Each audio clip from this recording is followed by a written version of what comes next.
O livro do Apocalipse fala de duas grandes globalizações antes da vinda de Jesus. Durante esses tempos que antecedem sua vinda, qualquer vento de doutrina estará soprando e haverá recusas em ouvir a verdade. O tema dessa semana é um convite a ajustarmos nosso conhecimento e compreensão das verdades para esse tempo a partir da cosmovisão bíblica.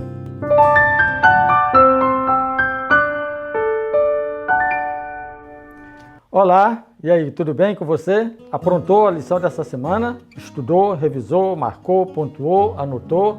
Tá tudo certo?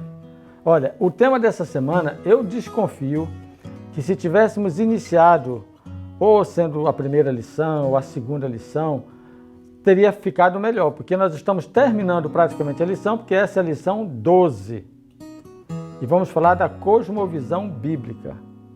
Mas veja só, quando você analisa a lição 12 com a lição 9, aí faz sentido. Quer ver? Observe aí na tela. Número 1 lá em cima e número 1 aqui embaixo, em cor cinza. Percebeu? As passagens bíblicas controversas, elas só são complicadas, elas só se tornam complicadas quando nós não temos a cosmovisão bíblica. Por isso que é interessante você revisar esse tema da lição 12, estuda a lição 12, estou falando do seu aprendizado pessoal.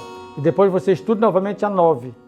Aí sim, agora com a cosmovisão bíblica, você vai perceber que essas passagens bíblicas controversas apresentadas na lição 9, há algumas semanas atrás, não tem sentido, não faz sentido. Porque agora a sua cosmovisão, ela está centrada na palavra de Deus. Que é o tema dessa semana. E nós vamos estudar agora com você, revisando assim o nosso aprendizado. O verso para memorizar é um texto bem conhecido, é um chamado à santidade. 1 Tessalonicenses 5:23. O mesmo Deus da paz vos santifique em tudo, e que o espírito, a alma e o corpo de vocês sejam conservados íntegros e irrepreensíveis na vinda do nosso Senhor Jesus Cristo. Eu exploraria, na lição dessa semana, o conceito de santidade. O que a Bíblia está dizendo é o seguinte: primeiro, quem nos santifica é Deus. Não são nossas ações, não são nossas obras. Santidade é uma experiência de relacionamento direto com Deus. Quando eu falo direto, com a sua palavra. Ok? Não há como alegar sou inocente. É um outro ponto que você precisa focar na lição dessa semana. Porque de uma maneira ou de outra, se não for pela Bíblia, é pela natureza, é pelas obras da criação, Deus tem se revelado para a humanidade. Então, você pode começar a lição dessa semana falando de 2 textos de Apocalipse. Não dá para estudar completamente esse texto com a classe, você já estudou em casa. Então, você vai só agora aproveitar o aprendizado. Primeiro, a globalização do erro, Apocalipse 13. E depois a globalização da verdade, Apocalipse 14. Um é a ação da besta, o outro a ação da verdade, da mensagem contundente da verdade. Então, comece falando desses 2 temas e pergunte: quem é o Senhor no seu coração? Esse tema, essa pergunta, inclusive, foi feita na lição 9, 1 Pedro 3,15. Antes, santificai a Jesus Cristo como Senhor no vosso coração. Primeiro ponto é isso. Quem é o Senhor do seu coração? Então, se é o Senhor Jesus Cristo, santifique Ele. Outras coisas. Não tenha outro Senhor. Ele precisa ser o Senhor absoluto. A partir daí, eu tenho uma cosmovisão bíblica centrada na verdade. Vamos tocar em 5 pontos na lição dessa semana. Observe aí o esboço. O modelo de Jesus, Ele mesmo sendo o exemplo. O corpo como templo, essa analogia que é feita. A mente de Cristo, que é um propósito de crescimento e aperfeiçoamento. A orientação do Espírito Santo, que eu acho interessante você ler Isaías 30:21, e estarmos prontos para o seu aparecimento. Esse é o resumo da lição e eu sugiro que você pontue ela conforme a gente vai apresentando aqui. Mas estamos abertos aí para sugestão, você pode deixar aqui o seu like, se eu gostei ou não gostei, mas também deixe o seu recado, deixe escrito no que nós temos ajudado você nesse processo de aprendizado na abordagem da lição. Prontinhos? Papel e caneta na mão, vamos lá? O modelo de Jesus. Vamos começar com esse modelo.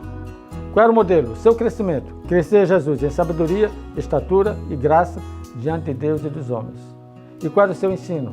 Mateus 4:23. Quer ver lá? Rapidinho? Você está com a Bíblia aí? Se não tiver, só espere aí que eu vou mostrar na tela. Dê uma olhada aí na tela. Mateus 4:23. Diz assim, lê comigo aí. Percorria Jesus toda a Galileia, ensinando nas sinagogas, pregando o evangelho do reino e curando toda sorte de doenças e enfermidades. 3 palavras se destacam. Ele ensinava, ele pregava e ele curava. Esse é o modelo de Jesus. Envolve o ensino, a pregação e a cura. E a cura física, mas também a cura espiritual. Segundo ponto, o corpo como templo. A filosofia grega, qual era a filosofia grega? Que o corpo é a prisão da alma. Na hora que eu morro, a alma é libertada. Por isso a ideia da alma imortal, que não é bíblica. O ensino bíblico é que o corpo é o templo do Espírito Santo. Veja, templo do Espírito Santo, não templo da alma. É contrário à teoria grega. Isso está em 1 Coríntios 6,19. Então, em 3 João, verso 2, o apóstolo João diz assim: faço voto de que você esteja com saúde, bem como vai a sua alma. Então, atente bem. Primeiro a saúde da alma, depois a saúde do corpo. Se você está bem com Deus, você estará bem também com o seu corpo.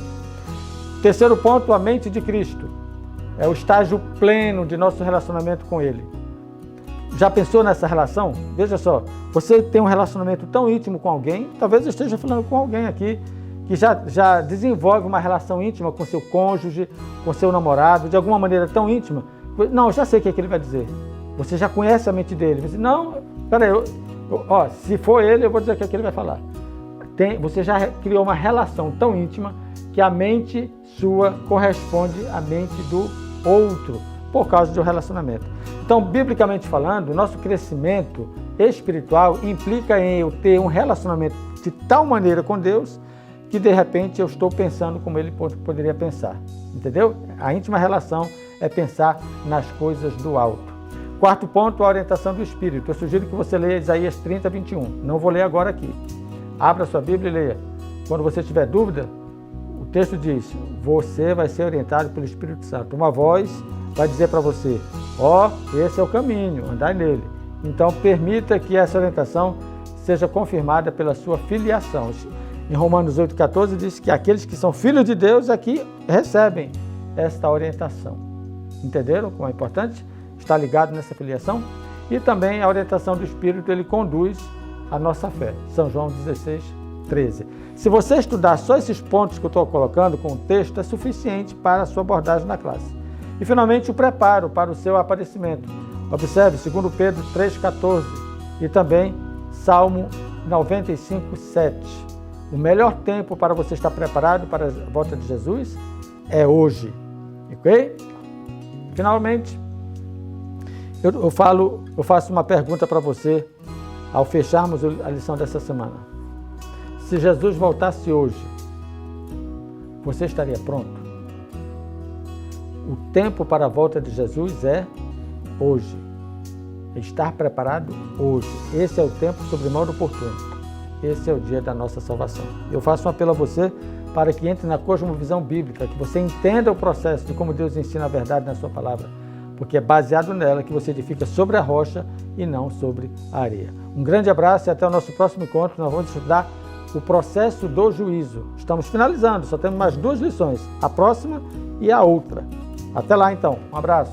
Eu proponho vida plena no lugar da morte certa, nova chance e esperança. Ao invés de andar em trevas, eu levo embora a sua culpa, a sua dor e o seu pecado. Eu deixo em ti a minha cura, a minha paz